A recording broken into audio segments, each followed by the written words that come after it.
015 Nutrition's Exalt is comprised of 3 performance blends. We put these blends together, we thought about hydration, mental focus, a pump. First of all, with hydration, we looked at the electrolytes. We want to make sure we have potassium, Himalayan sea salt, magnesium in this side of the formula. We looked at mental focus, we wanted to add things like neural factor and alpha GPC. We looked at the pump, we wanted to add things, of course, like Hydromax and Atroxygen. All of these things combined is what I look for in a premium performance pre-workout supplement. These things combined will allow me to enhance my workout and make sure I'm getting a good training session after training session.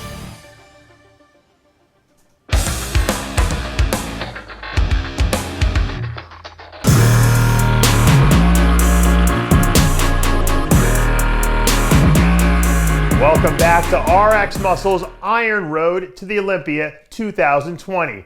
I'm Dave Palumbo, and today we are here with our reigning Mr. Olympia champ from 2019, Brandon Curry. You are the last interview, but the best one. Welcome to the show, and I know you probably all settled in, ready to do some battle this weekend. Yes, sir. Glad I could make it, man. Glad I could make time for you, man. I appreciate we finally it. caught up with you, man. I've been on busy and on the grind, trying to prepare. Right. And a lot of big things happening in the process, but it's good to be on the show. Thank you. When did you actually get into the U.S.? I got in about last Sunday. Okay. Last Sunday, I flew in from Kuwait and went home to Tennessee for about 5 days, and before we came out to Orlando. Yeah, that was smart. Now, you must be in shock when you heard what happened to Rooly Winkler, huh? I mean, he's one of your teammates over there in Oxygen Gym. He went, and he was staying in, I guess, Turkey, right? And then he contracted COVID? That's insane.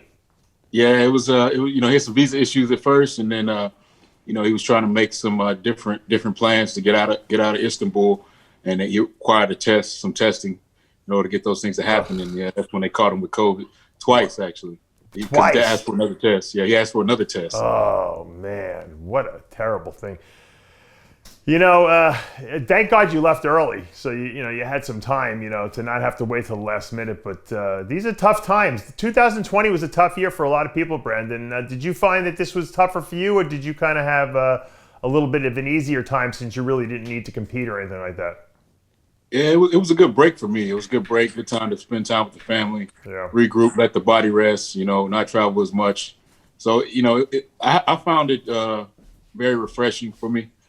And, I think I needed to break it, to be honest. So, yeah, I think a lot of people take that for granted. You compete year after year after year, twice a year sometimes, most of the time. I mean, especially if you're trying to make money and make a name for yourself.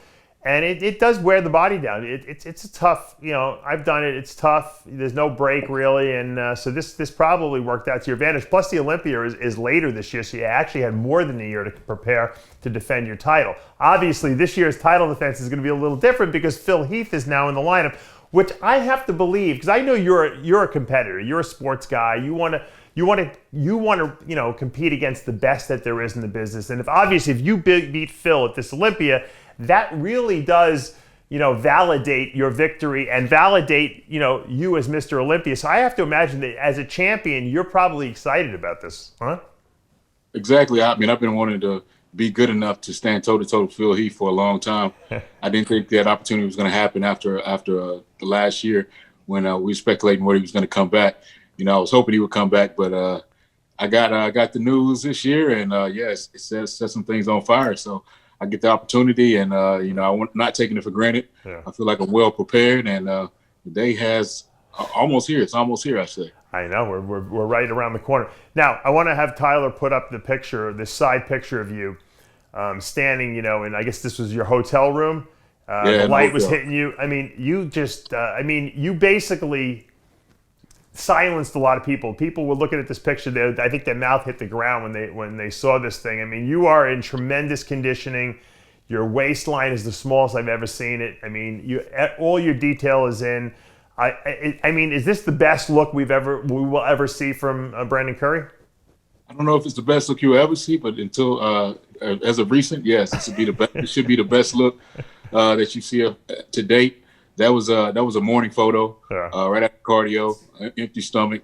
We really hadn't even put any carbs or anything yet. We're still depleting at that point. So So, that's just to give you a sneak peek, a little taste of what's to come. But yeah, we've been working hard to bring a new package and improve. The name of the game is improve, and that's what got me here to where I am today. So that's what we're sticking to. Try to bring some improvements to the stage, let the judges know we continue doing the work, and the bodies continue to change and get better.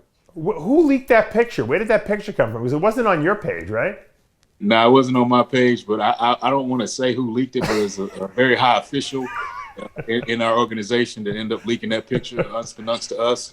But it turned out to be good. Yeah, buys and tries. I think it was on Instagram or something like that. Yeah. Yeah, it was before buys and tries. Let's say it was way across the water somewhere where it got leaked first. Oh, it got in the Middle East. It got leaked a little bit. Well, even farther than that. Oh, really? Wow. All right. Look, you know what? I wanted to bring this up for a reason, because in today's world of bodybuilding, social media plays a huge, huge role. I don't care what anyone says.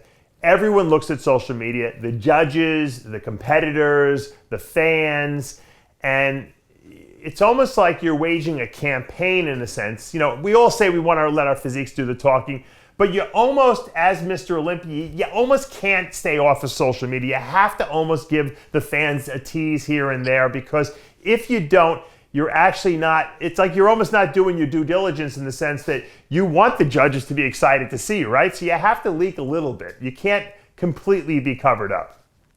I mean, back the old days of just, coming and surprising everybody, that was a generation for the magazine days, Right. Since the magazines are mostly gone, thanks to channels like yours and stuff like that. Yeah. We got to do things differently. And, this is a business. This is not just, we don't have the magazine contracts where we can, keep ourselves away from all the media until they want us to write an article or put us in a magazine. We have to do it for ourselves.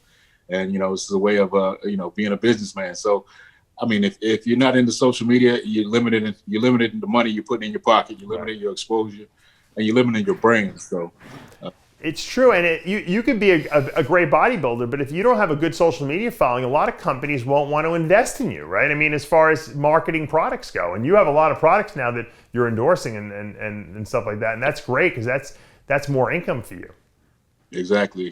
So, it's a way of making a living, provide for the family, and I'm just doing my best for the industry. And like I said, since the magazines are not pushing us, we have to push ourselves and get their fans excited about the Olympia and what's to come, and give them those sneak peeks, give them everything they used to expect from the magazines. Right. Now, going into the Olympia this year as Mr. Olympia, okay, what do you, tell me how it feels different-wise? Because, I mean, you went in last year, you were hungry, you were the underdog, no one really knew who was going to win the Olympia. We knew Phil wasn't in the show. You had won the Arnold, obviously, but there was really no clear-cut favorite. Now, obviously, you're Mr. Olympia. We got Phil Heath in the lineup. How do you mentally come in? Are you coming in with a much more confident mindset, I guess? Well, yeah, I'm definitely coming in with confidence, because it's something I've been waiting on to happen. But, with the circumstances of Phil Heath coming back, I'm really in the same boat. I really feel like I'm in an underdog position, which is very comfortable for me to be in. So with him coming back, it really didn't change much for me as far as how I'm mentally preparing for this contest. I'm preparing as an underdog, preparing to come in and shock everybody and rock it and take what's mine. That's basically what I'm doing. So, it didn't change much for me. It just gave me more motivation. I get to stand next to a legend on stage, and, nobody can take that away from me. I get to see these comparisons for the rest of my life, and, I want to make it worthwhile. Now, since you're Mr. Olympia, the Mr. Olympia usually becomes the standard that the judges judge against. Okay, so you have the classic lines, the great shape and structure. You got the posing, down pat. You have your classic poses that you do that are Brandon Curry, stamped, so to speak. I have to imagine there's a level of comfort there, because these guys now have to chase you. And in order to chase a Brandon Curry, you have to have a better structure than a Brandon Curry. And there's not many guys out there that have that in their bag of tricks. So if people try to play your game, it's almost like no one's beating you. And then if they try to play their own game, sometimes, that's not going to work either, because the judges are looking at you as the standard.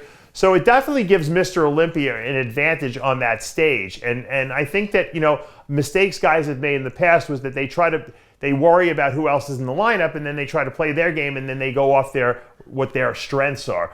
when you guys sat down with your crew at Oxygen Gym and you guys said, all right, we're going to lay down a game plan, what was the game plan that you set forth once you knew Phil was in the show and all these other guys? Like, what did you say, all right, this is what we got to focus on? Well, when I was talking to Abdullah about, what the game plan was, we knew we wouldn't have to worry about size.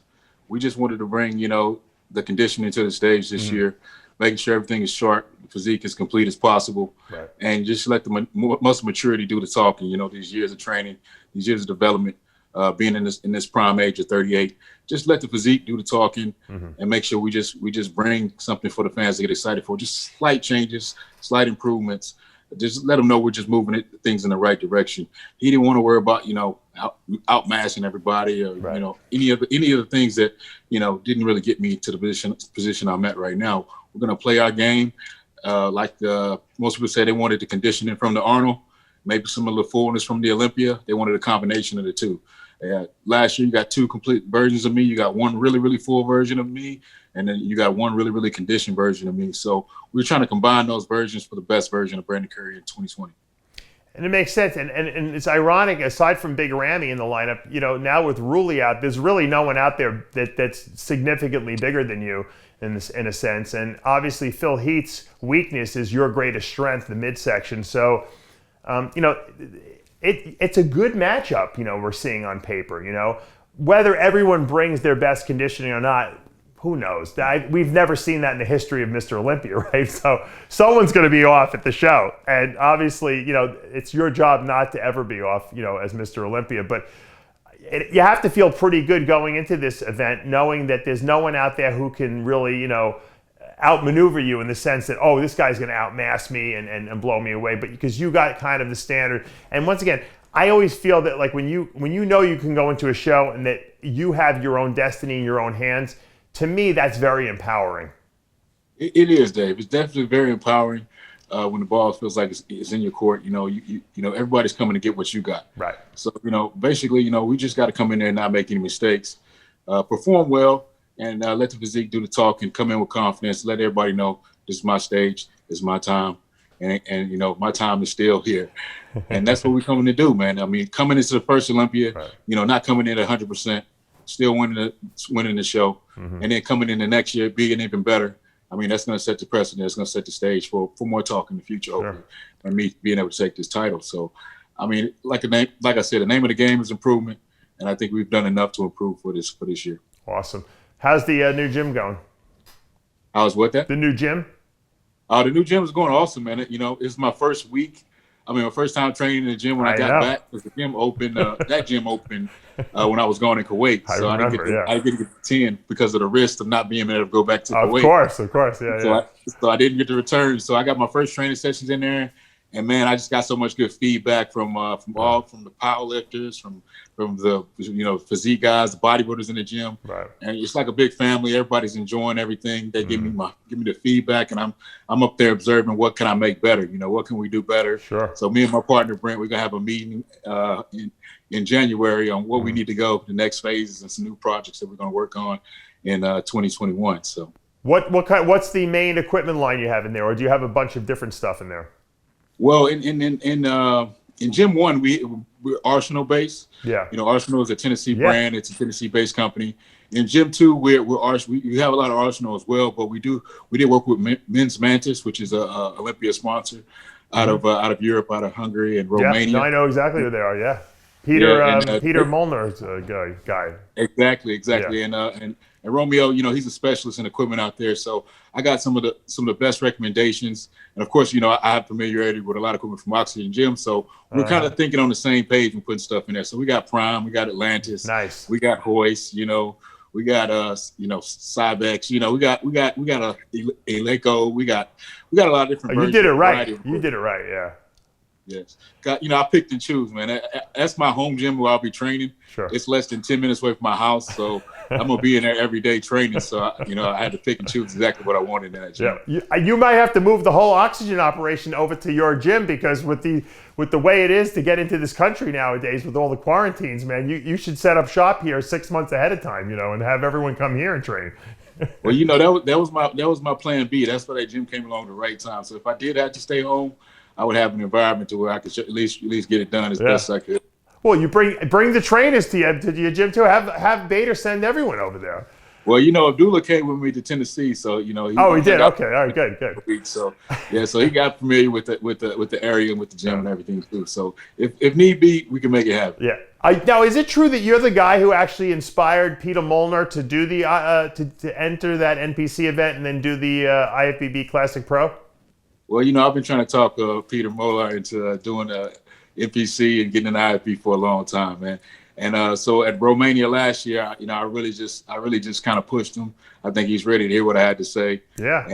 And between me and Romeo, I think we got in his head and made him make that jump. So I'm glad you did, man. The guy is a phenom, and it just goes to show. I mean, he got his pro card and won his first pro show in the same weekend. I mean, who does that nowadays, right? Yeah, he's awesome, man. When I hung out in Hungary, seeing him around the gym, and you just seeing him train and stuff like that, I'm like, man, what are you doing, bro? You need to head to the IFBB, bro. Yeah. So I always been messing with him. I always had confidence in him. Yeah. He could be great. He could do it. So I'm glad he listened to us, and now he's doing his thing. And he knows his gym equipment too very well for that. Oh matter. Yeah, definitely. He has his own facilities, and that whole team out there is very special. Yeah. When you equip a gym, you should get him involved. He knows. He'll tell you exactly what to put in that gym. Oh yeah. Oh yeah. That's what kind of jailed us, because we can talk equipment, we can talk all these things. So, most some bodybuilders don't talk equipment; they just use it. But I like the technicalities of different pieces and stuff like that. Yeah, and that's your profession. I mean, you should have the best of the best in your gym, right? You're Mr. Olympia. Yes. What's the name of your gym again? Carbon Culture. You should put like the home of Mr. Olympia on the top of that gym. Yeah, we'll see what we can do with that. I mean, we got a big mural as soon as you walk in the door of me, when you walk in the door. So it should be on the right outside on the top, the home of Mr. Olympia. We'll talk to Brent about that. I'm not, they had to pull my teeth to get the mural in there. I'm not always about, me putting. You got it. You're Mr. Olympia, for God's sakes. I mean, like Dexter said, they can never take that away from you. If you never won another title, it doesn't matter. You always be Mr. Olympia.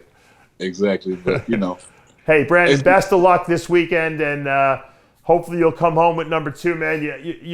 You've been such a positive Mr. Olympia role model over this whole year. You've taken everything in stride, criticism, people praising you. You've been a leader. You've been poised. You've done your social media. You haven't hidden out, and I think that really is what Mr. Olympia should be. And I have to commend you for that, because not only did you have the physique of Mr. Olympia, but you conducted yourself as Mr. Olympia. And I think that more people should look up to you as a role model in that sense for future Mr. Olympias, because we haven't seen that in quite a while. I appreciate you, Dad. It means a lot coming from you. You've been around the sport for a long time, so I know you know exactly what you're talking about. So I appreciate Give my best to Brandy and bring it home this weekend, man. Yes, sir. I will. About to see her in a little bit. They just got in town. All right, man. Thank you so much. And guys, that's going to take us to the end of another episode, our last episode of RXMuscle's Iron Road to the Olympia 2020. I'm Dave Palumbo with Mr. Olympia Brandon Curry. We'll see you next time. So what does it feel like training on 015 Nutrition's expansion? It feels like that extra expansion, definitely. You get that extra pump in the muscles, that extra blood flow, and that mind-muscle connection as you get that pump. Just feeling those muscles get full and full and full. It's definitely something that you like to experience.